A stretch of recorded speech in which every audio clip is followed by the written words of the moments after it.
평생 일했는데 왜 파산할까? 시니어가 반드시 피해야 할 착한 부모의 덫. 축하합니다.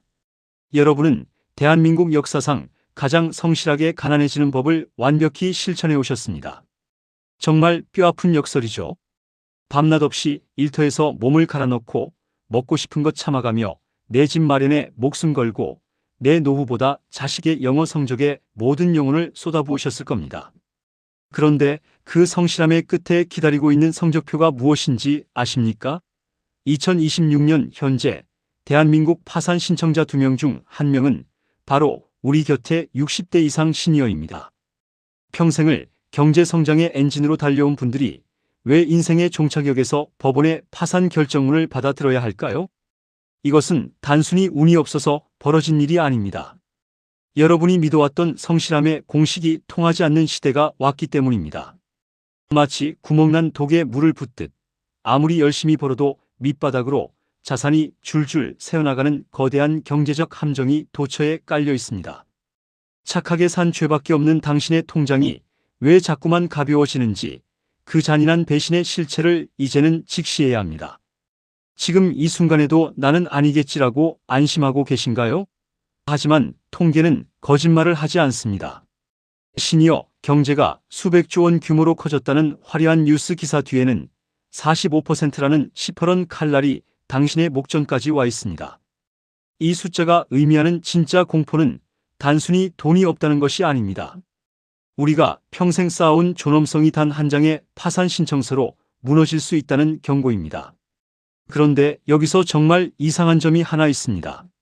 왜 누구는 실버타운에서 우아한 스테이크를 썰고 누구는 폐지를 줍거나 파산을 고민해야 할까요? 두 사람의 출발선은 분명 비슷했을 텐데 말이죠. 그 승패를 가른 결정적인 차이는 의외로 돈의 액수가 아니었습니다. 10억 자산가도 하루아침에 무너뜨리는 이 기묘한 양극화의 덫. 그 첫 번째 함정은 바로 당신이 가장 소중하게 여기는 그것에서 시작됩니다. 과연 무엇일까요? 현대의학은 우리에게 100세 시대라는 축복을 선물했지만 준비되지 않은 자에게 이 선물은 서서히 목을 조여오는 무기징역과 같습니다. 은퇴 후 남은 40년이라는 시간, 여러분은 이 시간을 버틸 경제적 산소통을 얼마나 챙겨두셨습니까? 어떻게든 되겠지라는 막연한 낙관론이 어쩌다 이렇게 됐을까라는 절망적인 탄식으로 바뀌는 데는 그리 긴 시간이 걸리지 않습니다. 지금 우리 사회에서 벌어지는 시니어 파산의 본질은 사실 너무 오래 사는 리스크를 계산하지 못한 데서 시작됩니다. 과거에는 60세에 은퇴하면 10년, 20년만 버티면 됐습니다. 하지만 이제는 퇴직 이후에도 한 세대를 더 살아야 합니다. 이 텅 빈 시간을 채워줄 현금이 없다면 장수는 축복이 아니라 예고된 재앙의 시작입니다. 시니어 경제가 성장하고 시장에 돈이 넘쳐난다고들 하죠.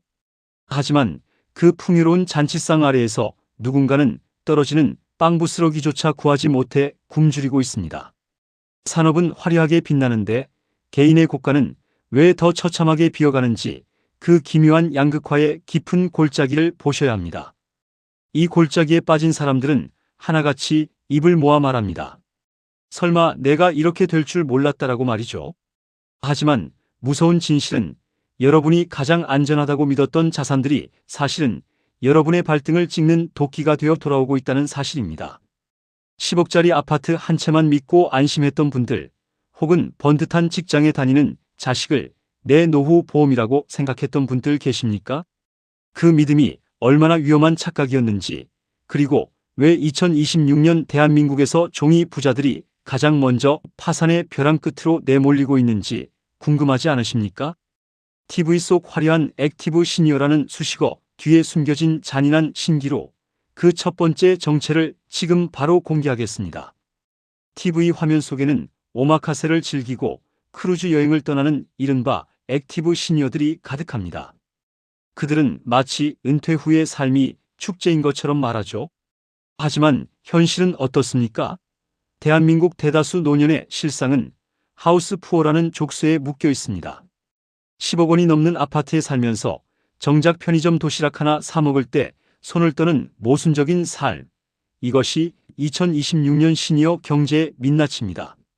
자산은 덩치 큰 부동산에 꽁꽁 묶여 있고 정작 내 손에 쥐어지는 현금은 영혼인 상태에서 매달 날아오는 세금과 고지서만 눈덩이처럼 불어납니다.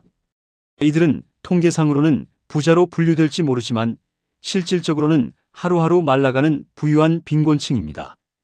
부동산 가격이 올랐다고 좋아할 때가 아니라는 뜻입니다. 종이 위에 적힌 숫자가 아무리 높다 한들 당장 오늘 쓸 생활비가 없다면 그 아파트는 여러분의 노후를 지켜주는 성벽이 아니라 여러분을 가두는 감옥이 될 뿐입니다. 화려한 마케팅이 만들어낸 액티브 시니어라는 환상에 속아 내 자산의 체질 개선을 미루는 순간 여러분도 이 우아한 빈곤의 늪에 빠지게 됩니다. 내 집 한 채면 되겠지라는 이 안일한 믿음이 노후 파산의 가장 강력한 덫이 되고 있습니다. 실제로 60대 파산 신청자 중 상당수가 불과 몇 년 전까지만 해도 번듯한 자산을 가졌던 분들이라는 사실이 믿기시나요? 자산이 있는데 왜 망할까요? 그 이유는 아주 단순합니다. 굴러가지 않는 돈은 죽은 돈이기 때문입니다. 그런데 이 종이 부자들을 진짜 벼랑 끝으로 떠미는 결정적인 범인은 따로 있습니다. 여러분이 가장 사랑하고 평생 모든 것을 바쳐 지켜온 존재가 여러분의 노후를 파괴하는 가장 무서운 무기가 되어 돌아오고 있다면 믿으시겠습니까? 대한민국 부모라면 누구나 가진 이 치명적인 약점, 그 블랙홀 같은 실체를 다음 장에서 낱낱이 파헤쳐 보겠습니다. 대한민국 부모들의 가장 큰 착각은 내 자녀의 성공이 곧 나의 노후 보장이라는 낡은 믿음에서 시작됩니다. 냉정하게 말씀드리겠습니다. 여러분은 지금 자식의 미래를 위해 여러분의 생존권을 통째로 팔아치우고 계신 건 아닙니까? 2026년 현재 환갑이 넘은 나이에도 30 넘은 자녀의 결혼 자금이나 주거비를 대느라 노후 자금의 마지막 보루인 퇴직금과 적금을 탈탈 털어넣는 분들이 너무나 많습니다. 하지만 슬픈 진실은 그렇게 모든 것을 내어준 끝에 남는 것이 효도가 아니라 자식 리스크라는 이름의 거대한 블랙홀이라는 사실입니다. 내 자식만큼은 남들에게 뒤처지지 않게 해주고 싶은 그 따뜻한 부성애와 모성애를 비난하려는 게 아닙니다. 문제는 지금의 자녀 세대는 부모의 노후를 책임질 경제적 여력도 심지어는 그럴 의지도 희박한 시대라는 점입니다. 평생 일궈온 전 재산을 자녀에게 쏟아부었지만 정작 본인이 병들고 지쳤을 때 돌아오는 건 죄송해요, 저도 힘들어요라는 대답뿐이라면 그 배신감을 어떻게 감당하시겠습니까? 결국 자녀에게 건넨 그 뭉칫돈이 부메랑이 되어 여러분의 목을 겨누는 파산 신청서로 돌아오고 있습니다. 더 충격적인 사실은 이렇게 부모가 노후를 포기하며 퍼주는 돈이 자녀에게도 결코 약이 되지 않는다는 점입니다. 부모의 등골을 빼서 시작한 자녀의 삶은 기초가 부실할 수밖에 없고 결국 부모와 자녀가 동시에 경제적 파멸로 치닫는 동반 파산의 지름길이 됩니다. 내 자식을 진정으로 사랑하신다면 이제는 그만 손을 놓으셔야 합니다. 내가 죽을 때까지 쓸 현금 흐름을 확보하는 것이 자녀에게 짐이 되지 않는 가장 위대한 유산이기 때문입니다. 그런데 여러분, 자식에게 다 퍼주고 남은 게 없어서 뒤늦게 일터로 나간 분들에게 국가가 내리는 처벌이 있다는 사실을 아시나요? 부족한 생활비라도 벌어보겠다며 흘린 땀방울이 오히려 여러분의 주머니를 털어가는 기막힌 법적 장치가 숨어 있습니다. 일할수록 가난해지는 이 황당한 연금의 배신, 그 뒤에 숨겨진 제도의 모순이 궁금하지 않으십니까? 가장 기막히고 억울한 순간은 바로 여기입니다. 자식에게 다 퍼주고 텅 빈 통장을 보며 환갑이 넘은 나이에 다시 신발끈을 조여매고 일터로 나간 당신을 기다리는 건 국가의 따뜻한 격려가 아닙니다. 오히려 돈을 벌고 계시니 저희가 약속했던 연금을 깎겠습니다라는 차가운 통보입니다. 부족한 생활비 몇십만 원이라도 보태보려고 경비실로, 주차장으로 혹은 이름도 생소한 아르바이트 현장으로 뛰어든 시니어들에게 닥친 이 현상을 우리는 연금의 배신이라 부릅니다. 2026년 대한민국에서 일하는 고령층을 응원한다던 정부의 구호가 무색해지는 순간이죠. 일정 소득 이상을 벌면 노령연금을 최대 절반까지 깎아버리는 이 제도는 누구를 위한 것일까요? 땀 흘려 일할수록 내 노후 자산이 증발해버리는 이 기괴한 설계 때문에 수많은 시니어는 다시 절망합니다. 차라리 놀고 연금 다 받는 게 이득이다라는 탄식이 터져 나오는 게 당연하지 않겠습니까? 국가가 쳐놓은 이 묘한 근로 의욕 억제기는 결국 숙련된 노련미를 가진 시니어들을 지하 경제나 단순 노무직으로 숨어들게 만드는 주범이 되고 있습니다. 이것은 단순한 정책의 실수가 아니라 시니어의 생존권을 담보로 한 잔인한 숫자 노름입니다. 물론 최근 들어 정부도 이 심각성을 인지하고 부부 감액제도 개선이나 연금 삭감 기준 완화라는 수술대에 착수했습니다. 하지만 이미 벼랑 끝에 선 이들에게는 너무나 더딘 처방일 뿐입니다. 소득이 있다는 이유로 연금을 깎고 건강보험료는 치솟는 이 이중고에 덧쳐서 당신의 소중한 자산을 어떻게 지켜낼 수 있을까요?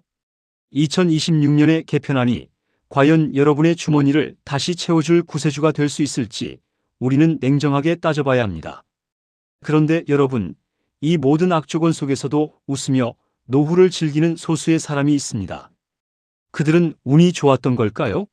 아니면 우리가 모르는 특별한 정보를 가졌던 걸까요? 아닙니다. 그들은 남들이 내 집, 내 자식을 외칠 때 아주 냉혹하게 피해 구조 조정을 단행한 사람들입니다. 자산을 현금으로 바꾸지 않으면 결국 집은 무덤이 된다는 사실을 깨달은 이들의 생존 전략, 그 잔혹하지만 확실한 비결이 궁금하지 않으십니까? 이제는 감정은 잠시 접어두고 냉혹한 계산기만 두드려야 할 시간입니다. 여러분, 내 집은 죽어도 자식에게 물려줘야지라는 그 고집이 사실은 노후 파산으로 가는 가장 빠른 지름길이라는 점을 인정하셔야 합니다. 냉정하게 말해서 우리는 벽돌을 씹어먹고 살 수는 없지 않습니까? 2026년 현재 10억짜리 아파트를 깔고 앉아 기초연금 몇십만 원에 목을 매는 삶은 자산관리가 아니라 고문입니다. 이제는 내 소중한 집을 자식의 유산이 아닌 내가 죽을 때까지 마르지 않는 현금 인출기로 바꾸는 피해 구조 조정이 시급합니다. 자산의 형태를 완전히 뜯어 고치지 않으면 여러분이 평생을 바쳐 지킨 그 집은 결국 여러분의 노후를 가두는 거대한 감옥이 될 뿐입니다. 주택연금을 통해 매달 꼬박꼬박 현금을 확보하고 체면 때문에 차마 줄이지 못했던 품위 유지비를 과감히 도려내야 합니다. 자산의 체질을 부동산 중심에서 현금 흐름 중심으로 바꾸지 못하는 시니어는 아무리 자산이 많아도 파산의 위험에서 자유로울 수 없습니다. 지금 이 결단을 내리지 못하면 결국 여러분의 노후는 서류상 부자로 시작해 실질적 빈곤으로 끝나게 됩니다. 무서운 조언처럼 들리시겠지만 이것이 2026년 대한민국에서 살아남는 유일한 생존 법칙입니다. 자식에게 짐이 되지 않는 가장 확실한 방법은 내가 죽는 순간까지 내 지갑에 돈이 마르지 않게 세팅해 두는 것입니다. 내 집을 담보로 내 노후를 사는 것, 그것은 부끄러운 일이 아니라 가장 현명하고 당당한 선택입니다. 그런데 여기서 한 걸음 더 나아가 내 자산을 지키면서도 국가가 주는 보너스까지 챙길 수 있는 기가 막힌 방법이 있다는 사실을 아십니까? 내가 가진 것을 현금화하는 구조 조정만큼이나 중요한 것이 바로 정부가 새로 짜놓은 돈의 지도를 읽는 법입니다. 단순히 아끼고 바꾸는 것을 넘어 국가가 시니어들을 위해 마련한 거대한 자금줄을 내 것으로 만드는 전략 말입니다. 복지인 줄 알았는데 알고 보니 강력한 생존 도구였던 정부의 새로운 카드. 그 정보의 틈새를 낚아채는 비결이 궁금하지 않으십니까? 자산의 구조 조정을 마쳤다면 이제는 국가가 깔아놓은 새로운 돈의 지도를 내 것으로 만들어야 합니다. 정부가 2026년 노인 일자리를 115만 개로 늘린 것은 단순한 시혜적 복지가 아닙니다. 이것은 거대한 경제적 생존 도구이자 여러분의 지갑을 지켜줄 최후의 보루입니다. 단순히 길거리 쓰레기를 줍는 소일거리라고 치부하며 고개를 돌리시겠습니까? 그렇다면 여러분은 국가가 합법적으로 지급하는 전문가 보상금을 스스로 걷어차는 셈입니다. 이제는 여러분의 수십 년 경력을 고스란히 녹여낼 수 있는 고단가 사회 서비스형 모델이 속속 등장하고 있습니다. 이것은 체면의 문제가 아니라 정보의 격차 문제입니다. 부부 감액 제도가 어떻게 개선되었는지, 내가 가진 자산이 기초연금 수령 기준인 소득 하위 70%에 어떻게 맞물리는지 치밀하게 공부해야 합니다. 10만 원, 20만 원 차이가 별거 아닌 것 같나요? 은퇴 후 40년을 살아야 하는 시니어에게 이 금액은 단순한 용돈이 아니라 생명줄과 같은 고정 수입입니다. 아는 만큼 지킬 수 있고 공부한 만큼 더 받을 수 있는 것이 2026년 시니어 경제의 냉혹한 룰입니다. 정부가 내놓은 개편안의 행간을 읽으십시오. 연금 삭감의 공포에서 벗어나 당당하게 일하면서도 내 권리를 챙길 수 있는 제도의 틈새는 반드시 존재합니다. 남들이 세상이 망해간다, 나라가 노인을 버린다며 한탄만 하고 있을 때 여러분은 이 복잡한 정책의 실타래를 풀어내어 내 통장에 꽂히는 실질적인 현금으로 치환해야 합니다. 정보가 곧 돈이고 그 정보를 실행에 옮기는 것만이 여러분의 노후를 파산의 늪에서 건져 올릴 유일한 밧줄입니다. 그런데 여러분, 이 모든 전략과 정보보다 훨씬 더 중요한 본질이 하나 남아 있습니다. 통장의 숫자보다, 화려한 재테크 기법보다 더 강력하게 여러분의 인생 이막을 지탱해 줄 최후의 마스터키 말입니다. 파산 신청서 대신 경제적 자유를 향한 티켓을 거머쥐기 위해 우리가 반드시 가슴에 새겨야 할 마지막 철학은 무엇일까요? 그 찬란한 결말을 지금 바로 공개합니다. 결국 파산 신청서 대신 경제적 자유를 향한 티켓을 거머쥐는 법은 아주 명확합니다. 여러분, 이제는 자식보다 나를 먼저 사랑할 것, 부동산이라는 껍데기보다 현금이라는 알맹이를 믿을 것, 그리고 급변하는 제도를 내 편으로 만드는 공부를 멈추지 말 것을 약속하셔야 합니다. 노후 파산은 결코 여러분의 게으름이나 실패가 아닙니다. 그저 시대가 바뀌는 속도를 우리의 관습이 따라잡지 못한 결과일 뿐입니다. 하지만 오늘 이 영상을 끝까지 시청하신 여러분은 이미 그 잔인한 관성의 고리를 끊어내고 첫걸음을 떼셨습니다. 여러분이 평생 흘린 땀방울의 가치는 결코 가볍지 않습니다. 그 숭고한 성실함이 인생의 황혼에서 파산이라는 차가운 단어로 얼룩지게 내버려 두지 마십시오. 여러분의 인생 이막은 법정의 차가운 의자가 아니라 푸른 골프장이나 사랑하는 사람들과 함께하는 따뜻한 저녁 식탁이어야 마땅하기 때문입니다. 이제는 남을 위한 삶이 아닌 오직 여러분 자신을 위한 이기적인 생존 전략을 시작하십시오. 그것이 여러분을 지키고 결과적으로는 여러분의 가족을 지키는 가장 위대한 사랑입니다. 오늘 제가 분석해드린 2026년 노후 경제의 실체가 여러분의 눈앞을 가렸던 안개를 걷어내는 계기가 되었기를 바랍니다. 돈은 있다가도 없을 수 있지만 준비된 마음과 정확한 정보는 결코 여러분을 배신하지 않습니다. 여러분의 노후는 그 누구에게도 파산당할 권리가 없습니다. 당당하고 찬란한 여러분의 제2의 전성기를 저 역시 진심을 다해 응원하겠습니다. 오늘 내용이 유익하셨다면 이 중요한 생존 정보를 혼자만 알지 마시고 소중한 친구분들께도 꼭 공유해 주세요. 여러분의 공유 한 번이 누군가에게는 파산을 막는 기적의 밧줄이 될 수도 있습니다. 다음 영상에서는 더 날카롭고 실질적인 시니어 자산관리 비법으로 찾아뵙겠습니다. 긴 시간 시청해 주셔서 감사합니다.